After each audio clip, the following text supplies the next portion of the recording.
Meron tayong 5 halaman na kontramala sa Friday the 13th. Tinatanggal niya po yung pollutant sa ating hangin, kaya po na-associate siya sa paglinis din po yung mga bad elements, bad energy, bad aura sa ating bahay, Yung pinaka-total po na halamang ito ay sumisimbolo ng proteksyon.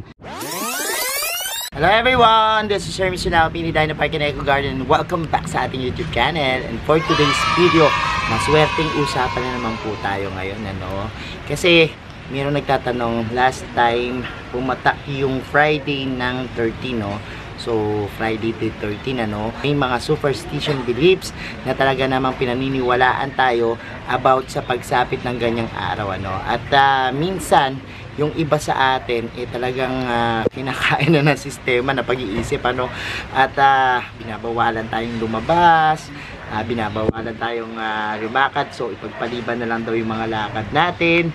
At the same time, pinag-iingat tayo, dahil maaaring maging cause ng sakuna, aksidente, yan yung ilang bagay, ang paniniwala dyan sa Friday the 13th, dahil iyan ay malas na araw, Anyways, sa araw-araw naman, talagang may mga nangyayari hindi maganda sa atin, baka natatapat lang, Pero alam nyo ba na yan, sa mga naniniwala sa ganyang superstition, merong mga halaman na pangontra po dyan, Ano-ano nga kaya yung halaman na yan, Baka makatulong sa inyo, kaya panuorin nyo hanggang sa uli na ating video.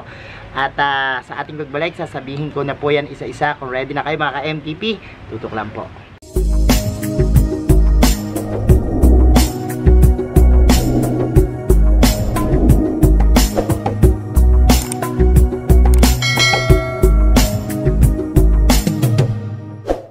And we're back mga ka-MDP, Friday the 13th, isang araw na talaga namang minsan iniiwasan at pinaniniwala ang nagdadala ng kamalasan sa ating buhay, And this 2024 po, mayroon tayong dalawang Friday the 13th, yung pong September 13, 2024 at December 13, 2024, Kaya tandaan nyo po. Pero saan ba ito nagmula? Sinasabing merong dalawang bagay na pinagsimulan niya, Yung una, yung Norse myth na sinasabing isang party ng 12 gods, Tapos uninvited as usual yung isang god at siya ay nagalit, katulad ng mga ordinaryong istorya ng hindi pag-iimbita, at pagsama ng loob, yung God of Darkness, yan yung unang paniniwala, So pang 13 siya, and ina-associates din yan sa Last Supper, kung saan si Judas po ay yung pang-13 na disipulo, na nasa Last Supper, kaya tinawag niyan.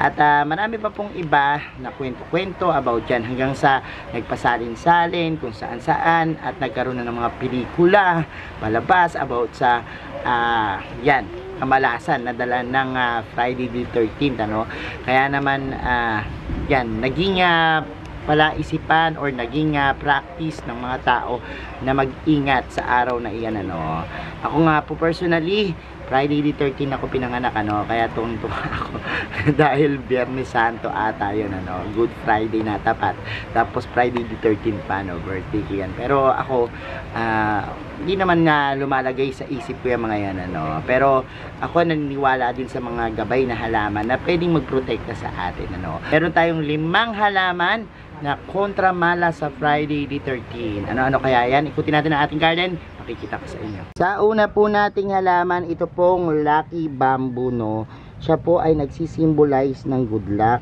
and good fortune, Tinataboy niya po yung negative energy kapag nilalagay po natin siya sa ating bahay, Kayang-kaya niya pong labanan yung tinatawag na evil's eye. May mga paniniwala po about sa stock ng ating lucky bamboo. Yung bilang niya po yung nagsasabi po ng kung ano yung kahilingan na gusto natin, Ilalagay po natin yan dyan.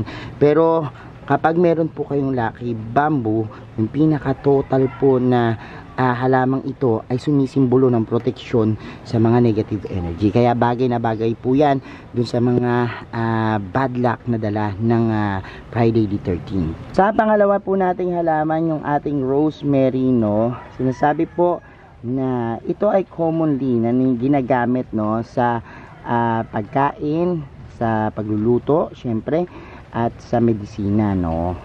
Ginagamit po siya as herbal plants din paminsan-minsan ano. Magandang ipanglagay po no sa ating mga bahay ano. Magandang ipanglaban sa mga kamalasan na dala ng Friday the 13th ano, dahil sa kanyang purifications ability na naglilinis po siya ng bad elements. Samantala, meron din po siyang kakayahan na maging protections. Ang kanyang mabangong amoy ay pinaniniwalaan po na nagpo-promote ng mental clarity upang mawala po yung negative energy. Sa pangatlo po nating halaman yung aloe vera no, isang halaman na kayang mabuhay po sa hot, dry na klima no. Siya ay may healing at medical properties, pero minsan po ito ginagamitin upang matanggal ang negative energy at bad luck, lalong-lalo na po sa pagsapit ng Friday the 13th no. Tinatanggal niya po yung pollutant sa ating hangin ano, kaya po na-associate siya sa paglinis din po ng mga enerhiya na umiikot sa ating bahay. Sinasabi nga po na kapag may alaga ka nito, natatanggal po yung mga nakaabang na sakuna na maaaring mangyari sa iyong buhay. Sa pang-apat na halaman po itong ating snake plants, isang resilient na succulents at sinasabi po na meron siyang kakayahan na mag-purify ng air. Siya po ay may protections qualities ano, na tinatawag ano, dahil kayang-kaya niya pong tanggalin yung mga bad elements, bad energy, bad aura sa ating bahay ano. Ideal po ito na i-neutralize niya yung tinatawag na negative energy at i-convert sa positive energy. Kaya po bukod sa maganda alagaan itong snake plants, talaga naman pong maraming benepisyo po na maibibigay sa atin. At sa huling-huli po nating halaman ay ang peace lily no. Ang peace lily po ay kilala sa pagiging attractive na indoor foliage plants no, na nagpo-produce po ng napakagandang bulaklak ano, na nag-symbolize po ng purity no and cleanliness no. Sa pamamagitan po niyan, ang halamang peace lily po ay naglilinis no nung ating kamalasan ano sa ating paligid ano. Nagke-cleansing po siya mentally, spiritually, and even physically po ano.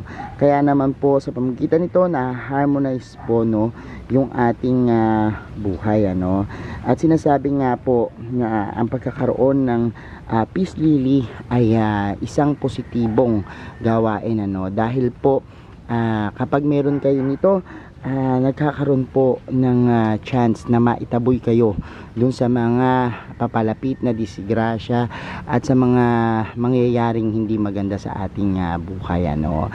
Kaya every Friday the 13 po madalas na mayroong naglalagay po ng mga peace lily sa kanilang mga table, sa kanilang pinakamalapit sa pintuan upang maitaboy or malinis po tayo. Kung halimbawang aalis tayo ng ating bahay ay ma-cleanse po tayo no, at magabayan tayo ng halamang peace lily nang sa gayon po ay maiwasan natin yung mga kamalasang darating. So ayan mga ka-MTP, napanood nyo na po yung 5 halaman no na pangontra malas sa Friday the 13 ano. Ito yung mga paniniwala lang mang no, sa mga naniniwala po sa superstitions belief, maaari nyo po itong ipangontra dyan ano.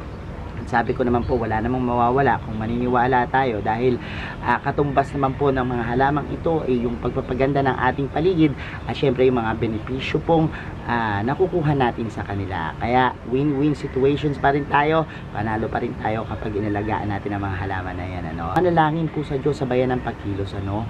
At kung tatamad-tamad tayo at walang gagawin, wala pong mangyari sa ating buhay ano. Kahit anumang swerteng halaman ang i-display natin, hindi gaganda yung buhay buhay natin kung hindi tayo kikilos, ano. At yung kasipagan po at pagpupursige sa buhay, yan po yung dahilan upang makamit natin yung pinapangarap natin at tagumpay sa buhay. Salamat na maraming mga ka-MDP sa inyong panonood ngayong araw na ito, sa lahat na nag-like, nag-share at nag-comment sa ating video. Sa mga hindi pa po nag-subscribe sa ating YouTube channel, kung bet na bet nyo po yung ganitong usapan, plants and gardening, mag-subscribe na po kayo, no? Huwag nyo pong kalimutang i-hit yung notification bell para laging updated sa aming latest uploads, pati po sa iba't iba nating social media accounts. Sa ating TikTok, Instagram, Facebook pages, search lang po Hermes Unaho or Mini Dino Park and Eco Garden, makikita nyo na yan. Salamat ng maraming mga ka-MDP, and this is Hermes Unaho, sasabi sa inyo ng happy planting. Bye-bye!